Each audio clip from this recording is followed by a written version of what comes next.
Assalamualaikum warahmatullahi wabarakatuh. Selamat pagi generasi emas Indonesia. Bersama saya Bu Siti Wahyuningsih, kita akan belajar bersama-sama di pagi hari yang cerah ini. Jangan lupa subscribe di channel ini ya. Jangan lupa subscribe di channel ini ya. Jangan lupa like dan komen di video ini. Sebelum masuk ke materi, silahkan perhatikan tayangan berikut ini. Selain makanan, minuman untuk berlebaran di rumah juga harus disiapkan dong. Yang praktis-praktis aja deh. Kayak minuman rasa buah apel ini nih. Gak perlu repot-repot bikin, tinggal minum aja. Bahannya pakai buah apel asli loh, bukan sekedar perasa buah. Pemanisnya juga pakai gula asli, bukan pemanis buatan. Kalau nggak percaya, langsung saja ikut Unyil ke pabriknya di Batu, Jawa Timur. Yuk, kita kemon. Ini dia buah apel yang mau kita buat jadi minuman. Jenis apel yang dipakai adalah apel mana lagi dan apel anak. Selain karena kandungan airnya tinggi, jenis apel ini mudah dijumpai di kota Batu. Apel-apelnya sudah dibawa ke pabrik. Sekarang kita cuci bersih dulu yuk.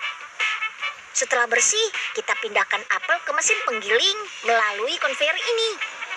Dalam satu hari, pabrik ini bisa memproses hingga 150 kg apel. Wah, sudah mulai kegiling tuh apelnya. Mesin ini akan memisahkan ampas dan sari apel secara otomatis. Ampas apelnya nggak dibuang kok, tapi dibuat jadi olahan lain, seperti jenang apel. Di tangki mixing inilah gula, sari apel, dan air dicampur dan dimasak pada suhu 75 derajat Celcius. Kalau sudah masak, sari apel dialirkan ke tangki pasteurisasi dan dipanaskan pada suhu 105 derajat Celcius selama 20 menit. Biar bakteri-bakterinya pada mati. Proses inilah yang bikin minuman kemasan ini bisa bertahan sampai 1 tahun. Selain itu, mesin ini juga dilengkapi sinar UV untuk membunuh bakteri yang masih menempel pada kemasannya. Gak cuma apel, ada varian rasa lain seperti jambu, sirsak, dan leci. Lebaran di rumah jadi nggak ngebosenin kan? Bagaimana videonya? Menarik bukan? Nah, video tersebut sesuai dengan tema kita hari ini, yaitu sari buah. Sari buah merupakan sari atau filtrat buah melalui proses penghancuran buah dan penyaringan. Tujuan pembuatan sari buah adalah untuk memudahkan manusia mengkonsumsi buah sebagai minuman segar. Yang kedua, meningkatkan nilai ekonomis buah bila terjadi panen yang melimpah. Yang ketiga, sebagai sumber vitamin, sehingga saat panen, buah tidak terbuang sia-sia, harganya juga tidak jatuh, maka dibuat sari buah.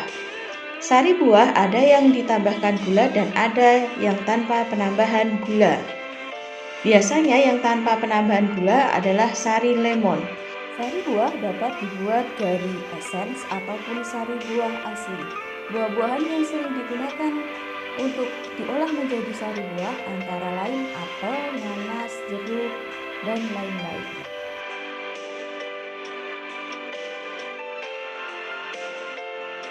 Sari buah berasal dari sari atau filtratnya. Sari buah bisa ditambahkan gula dan air sebagai bahan pengisi atau tambahan gula. Kadar gula sari buah biasanya 10-15% dengan pH atau derajat keasaman 3-4. Karakteristik bahan utama sari buah antara lain yang pertama adalah buah harus dalam keadaan matang, tetapi tidak boleh terlalu matang. Yang kedua, buah harus bebas dari penyakit, tidak boleh berjamur ataupun ada ulatnya. Yang ketiga, bentuk buah boleh tidak beraturan. Yang terakhir, Buah tidak boleh dalam keadaan busuk atau rusak.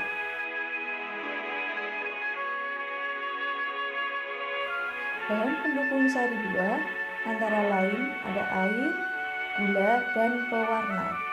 Air sebagai bahan pendukung utama merupakan sebagai pelarut yang berpengaruh pada penampakan tekstur, cita, dan rasa. Gula memberikan rasa manis pada sari buah dengan konsentrasi 12-14%. Pewarna meningkatkan daya tarik dari warna sari buah. Pewarna yang digunakan sesuai dengan warna buah yang digunakan. Air yang akan digunakan sebagai bahan pendukung pembuatan sari buah harus memenuhi 3 persyaratan, yaitu persyaratan fisik, persyaratan kimia, dan persyaratan mikrobiologis. Persyaratan fisik antara lain air harus bersih, tidak berbau, dan tidak berwarna. Persyaratan kimia, pH air harus netral atau 7, tidak tercemar, dan bahan-bahan kimia tertentu seperti Hg atau raksa, timbal atau Pb, tembaga atau Cu tidak boleh melebihi ambang batas yang telah ditentukan BPOM. Untuk persyaratan mikrobiologis, air harus bebas dari mikroba patogen yang menyebabkan keracunan atau penyakit, dan air sudah diuji bakteri coliformio dan bakteri patogen. Untuk pembuatan sari buah skala lab, hal pertama yang kita lakukan adalah kita harus melakukan sortasi buah. Buah dipilih yang sesuai kriteria untuk pembuatan sari buah. Setelah dilakukan sortasi, dilakukan pencucian untuk menghilangkan kotorannya, kemudian dilakukan pengupasan. Setelah pengupasan, kemudian dilakukan filtrasi atau mengambil sari buahnya.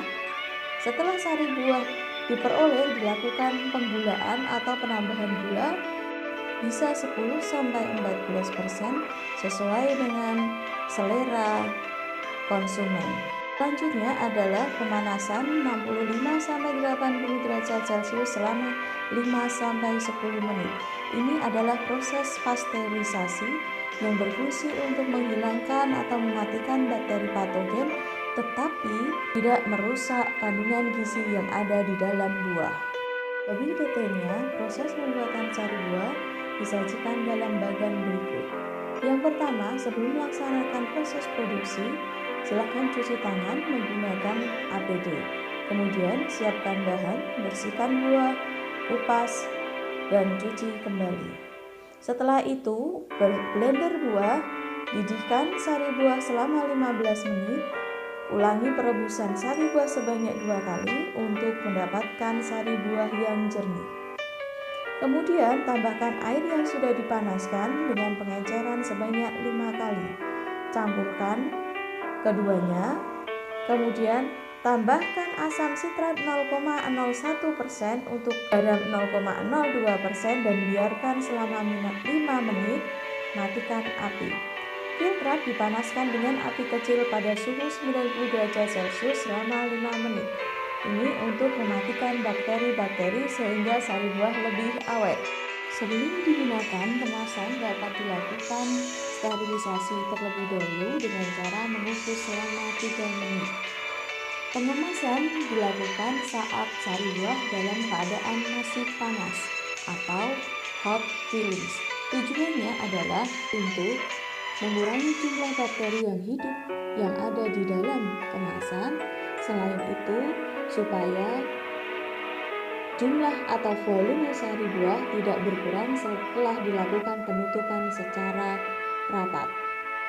Setelah ditutup rapat, supaya lebih awet, sari buah dapat dilakukan sterilisasi lagi dengan cara dikukus selama 3 menit.